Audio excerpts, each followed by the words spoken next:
So, good morning, children.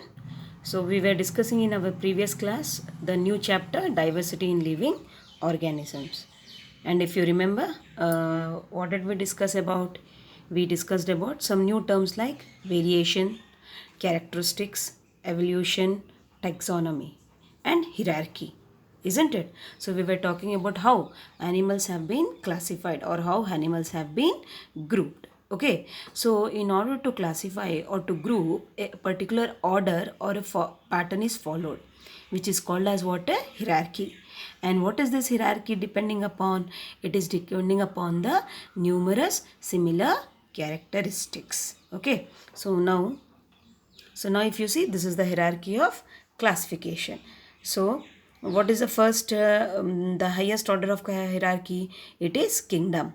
Then followed by what? Phylum. Phylum in animals and division in plants. Then class, order, family, genus, species. So this is what we discussed in the earlier class, isn't it? Now, what makes us to keep a particular organism in a particular level of hierarchy? It is depending upon the numerous characteristics. Okay, so why this hierarchy has been arranged? This hierarchy has been designed or arranged in order to make us understand the place of a particular organism in the taxonomy. Okay, and also for our convenience of study and to know who are related and who are not related among the various living organisms. Okay, now if you see a very simple example I would like to give you here to understand what is meant by hierarchy. Suppose if you have seen your address card. Okay, normally when we are having an address card, it starts with the name of a country. Okay, then followed by the state. Okay, then state, it comes to maybe district. Okay, then district comes to village or maybe city. And if you have mandal also, we will write mandal. Then comes what? Your home number, house number or quarter number. Then your name. So if you see what is like a kingdom, the name of a country is like a kingdom, more or less. Then followed by phylum is what? The state name. And then class, I can say compare it with what? District. And then city. Okay, and then city, maybe village. Okay, then maybe the township or the area where you stay, the lane number, then the house number, and then finally your name. So what is your name? Your name is the exact identification of the of an individual. So here also species is the exact identification of the individual. But starting from where? From kingdom. So if you see, kingdom includes a large number of organisms and but very limited characteristics, and by the time we reach species, we are seeing that the number of characteristics are more but the number of organisms are very less. Number of organisms are very less, and only one kind of organism belongs to one species. And what is the identical feature of the species? Any two organisms which have a capacity to interbreed, am I clear?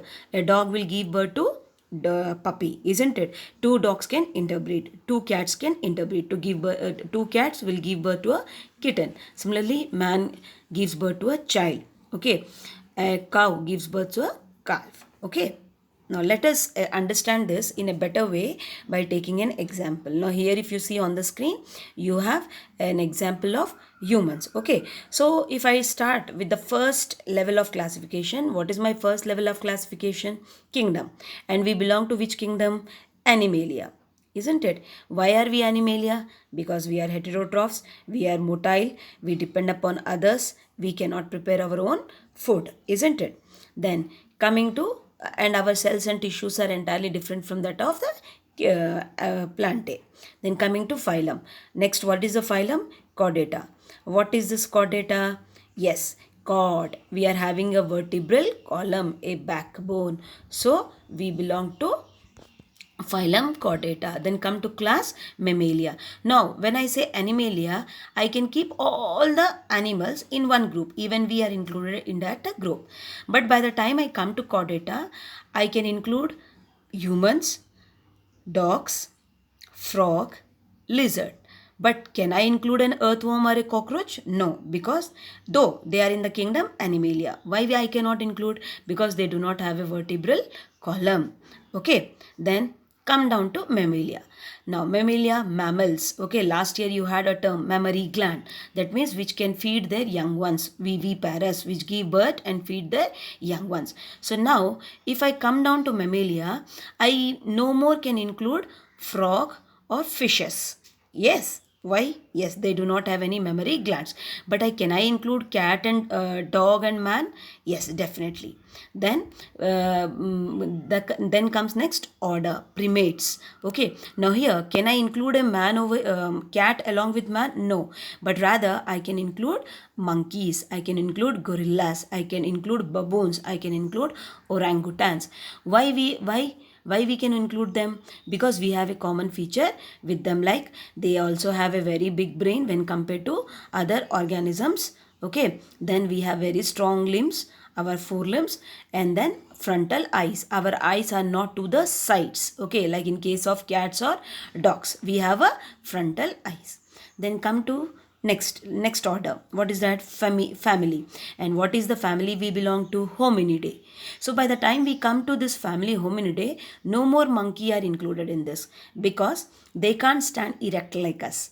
Orangutans, they also can't stand erect like us. So, but do chimpanzees stand like us? Yes. Do gorillas stand like us? Yes. So here, Hominidae family will have the animals which have erect posture, bipedal. That means they will walk on their 2 feet, not on the 4 limbs. And we are social animals. We live in a society. Okay, then come down to genus. And what is our genus? Homo. We, thus more or less same features are there as of that of the Hominidae, but then our brain has got much evolved and we have learned how to use the tools. Okay, you have learned in your social in the Stone Age tools and all, isn't in history. And we have thumb is very important in order to have a grip and give a support. Okay, so here Homo, then mostly man like creatures are included in the genus Homo. Then finally we belong to the species Sapiens, because we are very tall when compared to the remaining animals of genus Homo, and we have a larger brain. Okay, now let just see this image, children. Okay, now if you see, there is Homo erectus. Okay, so this is your Homo erectus. So it could stand erect. Okay, we can say these were our ancestral our ancestors. Okay, then Homo sapiens, the actual man, the from whom we are all have originated. Then these are Neanderthal, our relatives, we can say. Okay, the from the previous age, and then the modern Homo sapiens. So if you see what is common for them, their genus is common: Homo erectus, Homo sapiens, Homo habilis, okay, Homo neanderthals. So they were all of common genus, but then they are of different species. Erectus is of different species, sapiens is different, and then habilis is different. So as you see, now these are all extinct. Okay, all these are extinct. Only now, right now, what existed? The modern Homo sapiens, isn't it, children? Okay, so now if you see, we have evolved from where?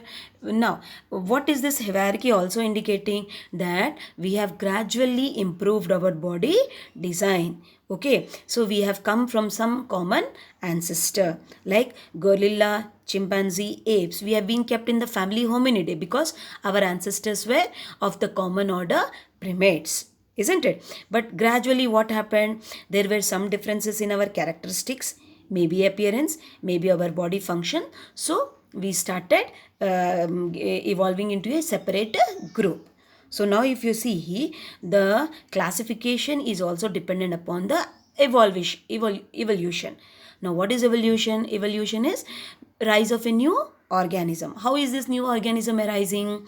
By the accumulation of the various characteristics. About this you will be learning in the next year. Am I clear? So now similarly, so if you now see, as you go down from kingdom and we come to species, the number of characteristics are increasing, but the number of organisms are decreasing. Okay, where in Animalia we could include all species, we could hardly include man, only man. Okay, one more example. Let me show you. This is of lion.